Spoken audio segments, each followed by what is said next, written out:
নমস্কার, CNN 24 এর সন্ধ্যা সংবাদে আমি আলপনা আপনাদেরকে স্বাগত জানাচ্ছি। আজকের বিশেষ সংবাদ।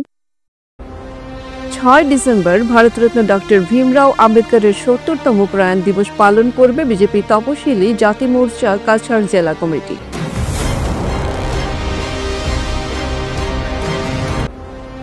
শিলচরে মরাল পুলিশিং, যুবককে আটক করে মারধর, পোশাক ছিঁড়ে রং মেখে অপমান।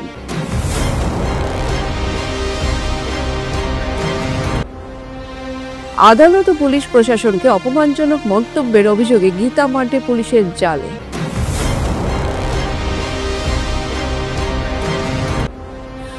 মার্কুলিনের বরাক নদী থেকে হেরোইন জব্দ, গ্রেফতার 2।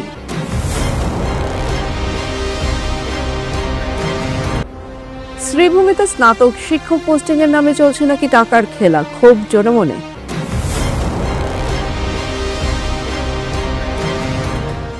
এবারে সংবাদ বিস্তারিত। আগামী 6 ডিসেম্বর ভারতরত্ন ডক্টর ভীমরাও আম্বেদকরের ৭০তম প্রয়াণ দিবস পালন করবে বিজেপি তপশিলি জাতি মোর্চা কাছাড় জেলা কমিটি।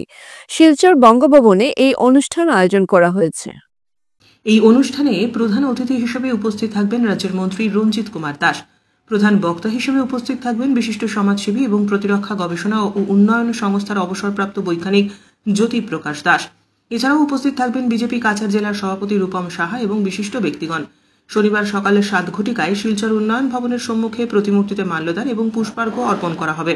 সকাল 10টায় শিলচর স্থিত বঙ্গভবনে স্মৃতিচারণ সভা অনুষ্ঠিত হবে। সমাজের বিশিষ্টজনদের সংবর্ধনা জানানো হবে। জাতীয় জনতা পার্টির জেলা মণ্ডল সকল স্তরের কার্যকর্তা পদাধিকারীদের উপস্থিত থেকে প্রয়াণ দিবস উদযাপন অনুষ্ঠানটি সফল করার অনুরোধ জানান তিনি। যে আগামী 6 তারিখ আমাদের আসামের মাননীয় মুখ্যমন্ত্রী হেমন্ত বিশ্ব শর্মা উনি শিলচরে আসবেন। তবে আশা করি উনি আমাদের এখানে না হলে হয়তো একটা মুহূর্তের জন্য উনি আসবেন, সেটা আমাদের প্রত্যাশা। হয়তো তিনি আসতেন পারেন, আমরা মোটামুটি 100% মানে সুনিশ্চিত যে উনি আমাদের এখানে আসবেন। আমাদের কার্যক্রম হচ্ছে সকাল 7 ঘটিকায় উন্নয়ন ভবনের সম্মুখে বাবা সাহেবের প্রতিমূর্তিতে মাল্যার্পণ, আর 10টা থেকে শুরু হবে আমাদের আনুষ্ঠানিক কার্যক্রম। এই কার্যক্রম 10টার করার উদ্দেশ্য হচ্ছে যে আমাদের মাননীয় মুখ্যমন্ত্রী উনি আমাদের এখানে আসবেন, সেই চিন্তাধারা বিচারধারা করে সেটা আমরা 11টা করার কথা ছিল, কিন্তু আমরা 10টার মধ্যে 10টার একটি 1 ঘন্টা এগিয়ে নিয়েছি, যাতে ওনার দর্শন আমরা এগিয়ে যেতে পারি। সেই চিন্তাধারা বিচারধারা করে আমরা এই সিদ্ধান্ত নিয়েছি। শিলচর শহরের অম্বিকাপট্টি এলাকায় মরাল পুলিশিং এর নামে এক চাঞ্চল্যকর ও নিন্দনীয় ঘটনার উদ্ভব হয়েছে। অভিযোগ, একদল দুষ্কৃতী এক যুবককে ঘিরে ধরে জোরপূর্বক আটক করে মারধর করে পরে তার পোশাক ছিঁড়ে মুখে এনামেল রং মাখিয়ে অপমানজনক অবস্থায় জনসমক্ষে ঘোরানো হয়। ভিডিওটিতে দেখা যাচ্ছে যুবকের বুকে অপমানজনক শব্দ লেখা। এই ঘটনায় সোশ্যাল মিডিয়া ছড়িয়ে পড়তেই শহর জুড়ে তীব্র চাঞ্চল্যের সৃষ্টি হয়েছে। সচেতন নাগরিক এবং সামাজিক সংগঠনগুলির প্রশ্ন, এটা কি কোনো বিচ্ছিন্ন ঘটনা, নাকি শহরের আইন শৃঙ্খলা ভেঙে পড়ার স্পষ্ট লক্ষণ? সমাজকর্মী ও বিশিষ্টজনেরা দাবি করছেন প্রশাসন যদি ঘটনাটিকে হালকাভাবে নেয় তবে এই প্রবণতা কিন্তু বিপজ্জনক আকার ধারণ করবে। তাই কাছাড় পুলিশকে অবিলম্বে সুমোটো মামলা রুজু করে অভিযুক্তদের শনাক্ত এবং গ্রেপ্তার করার পাশাপাশি ভুক্তভোগী যুবকের নিরাপত্তা নিশ্চিত করতে হবে। সুষ্ঠু ও নিরপেক্ষ তদন্তের দাবি জোরালো হচ্ছে। শিলচরের মতো সংবেদনশীল শহরে এই ধরনের মোরাল পুলিশিং রুখতে কঠোর ও কার্যকর প্রশাসনিক পদক্ষেপ এখন সময়ের দাবি, এমনটাই জানিয়েছেন বহু সচেতন নাগরিক। Bureau report, CNN 24 news, Silchar.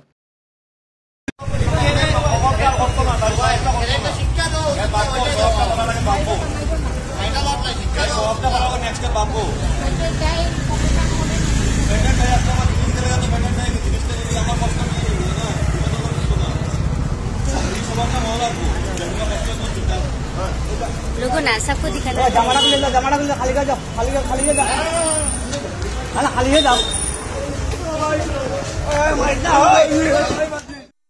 মহামান্য আদালত ও পুলিশ প্রশাসনকে অপমানজনক মন্তব্যের অভিযোগে ডিজায়ার ফর লাইফের সভানেত্রী তথা স্বঘোষিত সমাজসেবী গীতা পাণ্ডে শিলচর পুলিশের জালে আটক।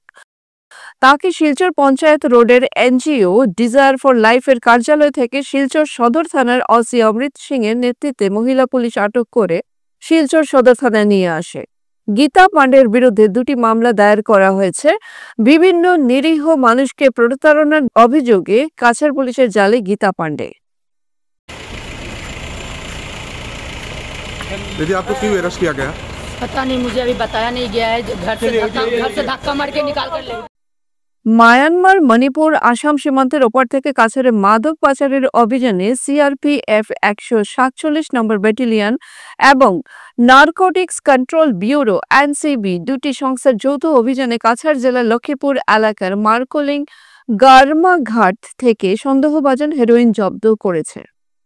গুয়াহাটি থেকে এনসিবির বাহিনী এবং সিআরপিএফ 146 নম্বর ব্যাটালিয়নের দল বরাক নদীতে একটি নৌকা আটক করে 530টি সাবানের কেস উদ্ধার করেছে।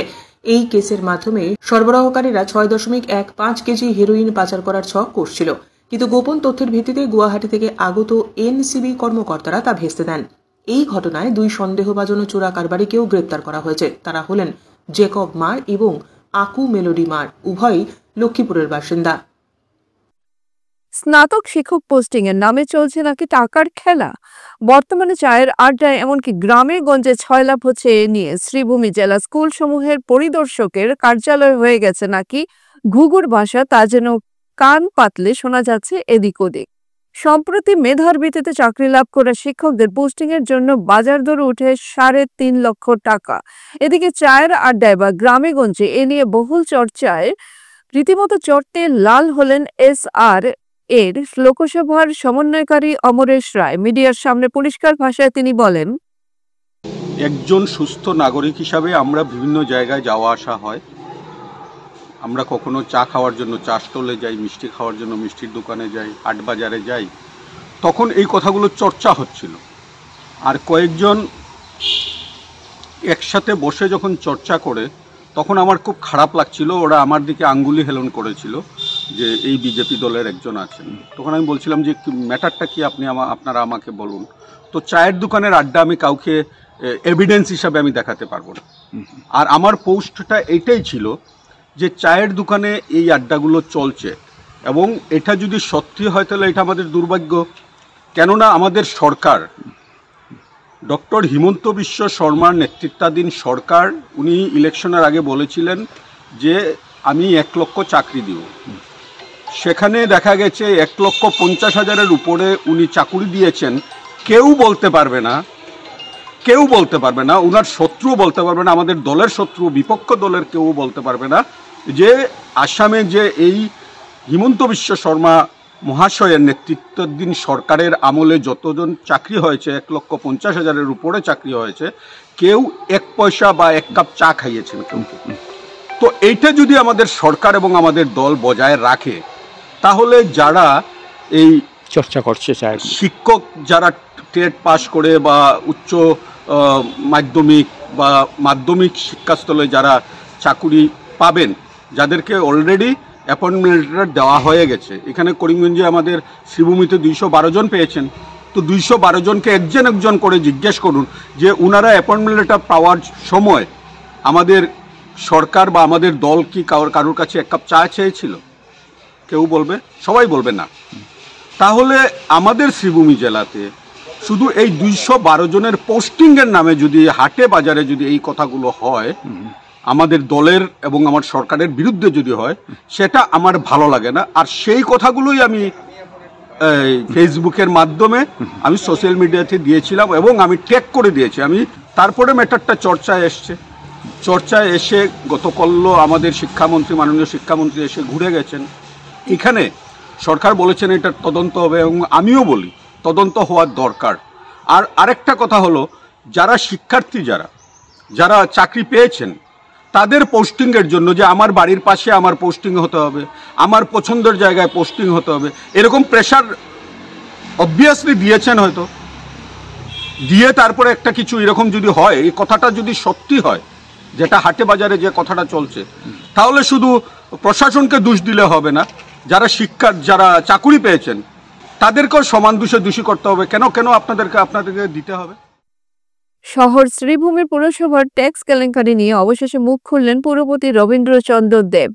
এক প্রতিবেদকের সঙ্গে একান্ত সাক্ষাৎকারে পুরপতি রবীন্দ্রচন্দ্র দেব বলেন, জনগণ সঠিক সময় কর জমা দেয়, কিন্তু পুরসভার 2 কর্মী হিসেবের মিল না দিয়ে অর্থ আত্মসাৎ করেছে বলে সাফ জানান তিনি। এদিকে 2 কর্মীর বিরুদ্ধে এফআইআর দায়ের করা হলে কার্যালয়ের এক কর্মী অরিন্দম দাসকে পুলিশ ধরে নিয়ে কর কেলেঙ্কারি নিয়ে টানা জিজ্ঞাসাবাদ চালিয়ে যাচ্ছেন। আরেক কর্মী রাহুল চক্রবর্তী বর্তমানে গা ঢাকা দিয়েছেন। তাদের বিরুদ্ধে কড়া ব্যবস্থা গ্রহণ করা হবে বলে সরাসরি উল্লেখ করেন পুরপতি। জনগণের প্রদান করা কর নিয়ে বৃহৎ কেলেঙ্কারি ভালো চোখে দেখছেন না সচেতন মহল। আমাদের 2জন ট্যাক্স কালেক্টর ছিল এখানে বসে বসে, যাদের থেকে ট্যাক্স নিত। আমার প্রপার্টি ট্যাক্সের যারাই প্রপার্টি ট্যাক্স দিতে আসে ওদের থেকে ওরা কেস টাকা নিয়ে রসিদ অল্পক্ষণ সময় লাগবে, বা হয়তো কাউকে সেই বাহানা দিয়েছে যে নেট খারাপ আছে তো কালকে রসিদটা নেবেন। ওরা ওদের মোবাইলের আইডি থেকে ওই ট্যাক্সগুলো অনলাইনে জমা দিয়ে কাস্টমারকে যে টাকাটা দিত, ওরা কাস্টমারকে ঠিক সেই রসিদটা দিয়ে দিত, সেটা ফেক রসিদ একটা দিত এডিটিং করে। আর ধরে নিন কাস্টমার থেকে নিয়েছে, ধরে নিন আপনি 10,000 টাকা, অফিসে জমা দিত হয়তো 1,500 টাকা, 1,200 টাকা, এইভাবে দিত। এটা যখন আমার নজরে আসে তৎক্ষণাৎ আমি তাদের বিরুদ্ধে আইনি ব্যবস্থা নেই এবং আমি প্রশাসনের কাছে এফআইআর করেছি, যাতে ওদেরকে তদন্ত সাপেক্ষে ওদের যে বিহিত ব্যবস্থা হয় আইনের দ্বারা সেটা করার জন্য আমি প্রশাসনকে এফআইআর করেছি প্রশাসনের কাছে। কানুন তার কি ব্যবস্থা করবে সেটা হলো মানে আইনের ব্যাপার।